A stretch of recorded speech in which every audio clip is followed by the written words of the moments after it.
दोस्तों, भारतवर्ष में तुलसी का पौधा हर हिंदू घरों में सदियों से लगा रहा है। हिंदू धर्म के अनेक ग्रंथों और पुराणों में तुलसी के पौधे का विशेष महत्व बताया गया है। हिंदू धर्म में तुलसी के पौधे की पूजा देवी के रूप में की जाती है। तुलसी का प्रतिदिन दर्शन पाप नाशक समझा जाता है और पूजन का मोक्षदायक। पूजा हो, अनुष्ठान हो या श्राद्ध करना, तुलसी अनिवार्य मानी जाती है। तुलसी दल से पूजा करने से व्रत, जप, हवन या यज्ञ करने का फल प्राप्त होता है। तुलसी के बिना भगवान विष्णु और श्री कृष्ण की पूजा पूरी नहीं मानी जाती है। तुलसी दल हनुमान जी को भी भोग में अत्यंत प्रिय है। धार्मिक मान्यता है कि अगर आप अपने घर में तुलसी का पौधा लगाते हैं और उसकी अच्छे तरीके से देखभाल करते हैं तो पूर्व जन्म में सारे पाप नष्ट हो जाते हैं। तुलसी की पूजा, आराधना, सेवा करने से घर में संपन्नता बनी रहती है। भगवान श्री हरि विष्णु और माँ लक्ष्मी जी की कृपा मिल जाती है। सुबह तुलसी में जल देना, शाम के समय में शुद्ध घी का दीपक जलाना बहुत ही श्रेष्ठ माना जाता है। तुलसी का पौधा जिन घरों में होता है, माना जाता है कि वहाँ वास्तु दोष नहीं होता। घर के उत्तर पूर्वी कोने में ही तुलसी के पौधे को लगाना शुभ माना जाता है। जो लोग तामसिक भोजन करते हैं उन्हें अपने घर में तुलसी नहीं लगानी चाहिए। ऐसी जगह पर तुलसी का पौधा अच्छा नहीं पनपता है। साथ ही तुलसी को कभी भी सीधे जमीन में ना लगाएं। तुलसी को हमेशा गमले में ही लगाना चाहिए। जमीन में लगाने पर तुलसी अशुभ फल देना शुरू कर देती है। तुलसी का पौधा किचन के पास रखने से घर में सौहार्दपूर्ण वातावरण बना रहता है। कभी भी अपवित्र हाथों, रविवार, चंद्र ग्रहण या एकादशी इत्यादि दिन तुलसी का पत्ता नहीं तोड़ना चाहिए। इससे दोष लगता है। बिना जरूरत के पत्ता तोड़ने से माता तुलसी नाराज हो जाती हैं। रविवार और विशेष दिन छोड़कर नित्य सुबह तुलसी के पौधे में जल अवश्य दें। रोज शाम को देसी घी का दीपक जलाएं। दीपक के नीचे अक्षत रखना ना भूलें। दीपक को सीधे जमीन पर रखने से घर में दरिद्रता आती है। तुलसी के आसपास स्वच्छता बनाए रखें। कूड़ा, जूते, चप्पल उसके आसपास ना रखें। संतान से वंचित दाम्पत्य को तुलसी नामास्त्र का पाठ जरूर करना चाहिए। संतान सुख, रिश्तों में अलगाव, विवाह में देरी इत्यादि में ये शुभ फलदायी माना जाता है। स्नान करते समय नहाने के पानी में कुछ तुलसी के पत्ते डालकर स्नान करें तो इससे तीर्थ स्थान में स्नान करने के समान पवित्र माना जाता है। इससे मन प्रसन्न और कार्यों में सफलता मिल जाती है।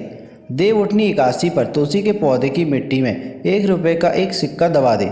पूरे वर्ष धन की कमी कभी महसूस नहीं होगी। आज की इस वीडियो में हम आपको बताने जा रहे हैं तुलसी से संबंधित कुछ असरदार उपाय।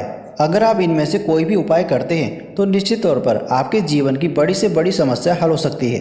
दोस्तों, जीवन में परेशानियां तो हर किसी को आती है। खुद को बदनसीब समझकर कोसे नहीं, उसका समाधान ढूंढने से तो भगवान भी मिल जाते हैं। इन उपायों में से कोई भी उपाय आपका दुख दर्द दूर कर सकता है, तो आप अवश्य आजमा कर देखें। दोस्तों, आगे बढ़ने से पहले अगर आपने हमारा चैनल मयांशरू इंस्पायर्ड को अभी तक सब्सक्राइब नहीं किया है तो हमारे चैनल को सब्सक्राइब जरूर कर लें। दोस्तों, जब किसी की सोच, स्पर्धात्मक ईर्ष्या और जलन से हमारे ऊपर नकारात्मक असर पड़ता है तो उसे हम नज़र लगाना कहते हैं। नज़र लगने से हमारे स्वास्थ्य, सोच और प्रगति पर जैसे रुकावट सी आ जाती है। अचानक बिना कारण सब कुछ ठहर सा जाता है। व्यक्ति बीमार पड़ता है और उसका कारण भी पता नहीं चलता। अगर कार्यों में निरंतर विघ्न बाधाएं आ रही हैं, बेचैनी मन को सता जा रही है, कहीं भी मन नहीं लगता, जीवन निराशपूर्ण लग रहा हो, बीमारियां पीछे नहीं छोड़ रही हैं, तो ये उपाय जरूर आजमाएं। तुलसी के 7 पत्ते और 7 काली मिर्च अपनी मुट्ठी में ले लें। पीड़ित को लिटाकर उस बंद मुट्ठी से उसके सिर से पैर 21 बार वार लें। क्रिया करते समय भगवान श्री हरि विष्णु जी के द्वादश मंत्र ओम नमो भगवते वासुदेवाय नमः का जाप जरूर करें। फिर वो काली मिर्च पीड़ित व्यक्ति को चबाने के लिए दे और तुलसी के पत्ते को हाथ से मसलकर निगलने को दे। तुलसी के पत्ते को चबाए नहीं। पीड़ित के पाँव के तलवे को किसी कपड़े से 11 बार झाड़ दे। इस उपाय से किसी की बुरी नज़र लग गई हो, कोई बंधन टाला गया हो तो उससे मुक्ति मिलती है। एक और उपाय, अगर आप अपने घर में तुलसी युक्त पानी का छिड़काव करते हैं तो घर में नकारात्मक ऊर्जा पूर्ण रूप से नष्ट हो जाती है।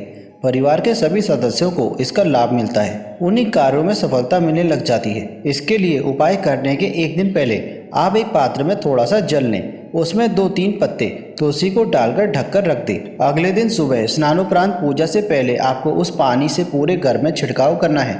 घर के बाहर मेन गेट से लेकर अंदर तक, दरवाजे तक, पूरे घर में कोने कोने में आपको इस पानी से छिड़काव करना है। ऐसा आप नियम ही बना लें और रोज छिड़काव करें। सकारात्मक बदलाव देखने को आपको मिल जाएंगे। घर से कलेश कलह समाप्त हो जाएगी। पारिवारिक रिश्तों में मजबूती आएगी। घर का माहौल सौहार्दपूर्ण बन जाएगा। धन आगमन में आ रही बाधाएं नष्ट हो जाएंगी। घर में छोटी छोटी जितनी भी परेशानियां थी सब समाप्त होने लगेंगी। दोस्तों, कुंडली में अगर बृहस्पति मजबूत हो तो सफलता पाना पूर्ण रूप से आसान हो जाता है। बृहस्पति जीवन के अधिकतर क्षेत्रों में सकारात्मक ऊर्जा प्रदान करने में सहायक होते हैं। इसी वजह से व्यक्ति कठिन से कठिन समय का आसानी से सामना कर सकता है। सफलता खुद ब खुद कदम चूमने लगती है और जिंदगी में खुशहाली भी आ जाती है। लेकिन चाहे आपकी कुंडली में बृहस्पति कितना भी अच्छा क्यों ना हो, आपको ये उपाय करना चाहिए। आप बृहस्पतिवार के दिन सुबह स्नानोपरांत पीले वस्त्र धारण करें, माथे पर हल्दी या केसर का टीका लगाएं, फिर तुलसी की एक जड़ घर में ले आएं। घर में हमेशा एक से अधिक संख्या में तुलसी जरूर होनी चाहिए। जितने ज़्यादा पौधे घर में होंगे उतनी ज़्यादा खुशहाली और संपन्नता घर में होगी। जिस तुलसी की आप प्रतिदिन पूजा करते हैं उसकी जड़ आपको नहीं लेनी है। उस तुलसी से ना तो आपको पत्ते तोड़ने चाहिए और ना ही उसकी जड़ लेनी चाहिए। जिस तुलसी के पत्तों का आप पूजा में भोग में उपयोग करते हैं उसी तुलसी की जड़ आपको लेनी है। बड़े आराम से आदरपूर्वक इसे निकालें, इसे शुद्ध जल से धोएं, फिर उस पर गंगा जल छिड़कें और भगवान विष्णु जी के सामने इस पीले वस्त्र पर रखें। उसका पूजन करें, धूप दीप दिखाएं और उसी पीले वस्त्र में लपेटकर अपने घर की तिजोरी में रखें। दोस्तों, कोई भी उपाय तभी सफल होता है जब आप उसमें पूर्ण विश्वास रखते हैं, श्रद्धा रखते हैं, मन में ये सकारात्मक भावना रखते हैं। इससे सारी परेशानियां दूर होने ही वाली हैं। इस जड़ को रखते समय भी इस तरह की भावना मन में रखनी है कि स्वयं माँ लक्ष्मी आपके घर में स्थायी रूप से निवास करने आ रही है। निश्चित तौर पर दिनों दिन आपके घर में आर्थिक परिस्थितियों में सकारात्मक बदलाव होते नजर आएंगे। धन आगमन के नए स्रोत खोलते नजर आएंगे। कर्ज में फंसे हो तो धीरे धीरे कर्ज मुक्ति की ओर आपके कदम बढ़ते चले जाएंगे। और एक उपाय और है, इसमें भी आपको चाहिए एक पौधा। जरूरी नहीं है कि वो तुलसी का ही पौधा हो, हमें चाहिए तुलसी की छत्र छाया में पला हुआ कोई भी पौधा।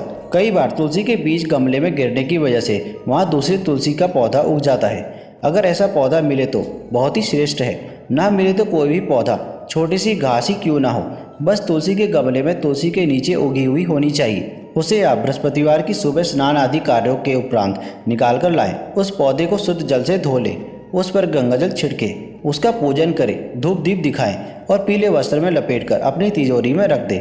बहुत ही प्रभावशाली उपाय है ये। तुलसी जितना ही श्रेष्ठ इस पौधे को भी माना जाता है, तो इसके उपाय से आपको सारी आर्थिक परेशानियां खत्म हो जाएंगी।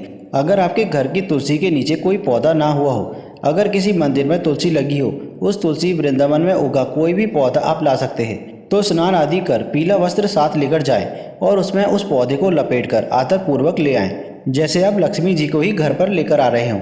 कोई भी आर्थिक समस्या हो आपकी, कैसे भी पैसे फंसे हो, नौकरी व्यवसाय ठप हो रहा हो, कर्ज चुका नहीं पा रहे हो, हर कार्य में सिर्फ नुकसान हो रहा हो, आमदनी अठन्नी और खर्चा रुपया वाली स्थिति हो, इस उपाय को श्रद्धापूर्वक करने से आपकी सारी मुश्किलें दूर हो जाएंगी। यह पौधा धन को आकर्षित करता है, धन के नए नए स्रोत को खोलता है, आपको आर्थिक स्थिरता दिलाता है। तो आप जरूर इस उपाय को आजमाएं। तो दोस्तों, आज की वीडियो में बस इतना ही। आशा करते हैं आपको यह जानकारी अच्छी लगी होगी। इस तरह की वीडियोस हम अपने चैनल मेयांशरू इंस्पायर्ड पर लेकर आते रहते हैं। अगर आप हमारे चैनल में पहली बार आए हैं तो हमारे चैनल को सब्सक्राइब जरूर करें। मिलते हैं आपसे अगली वीडियो में, तब तक के लिए धन्यवाद।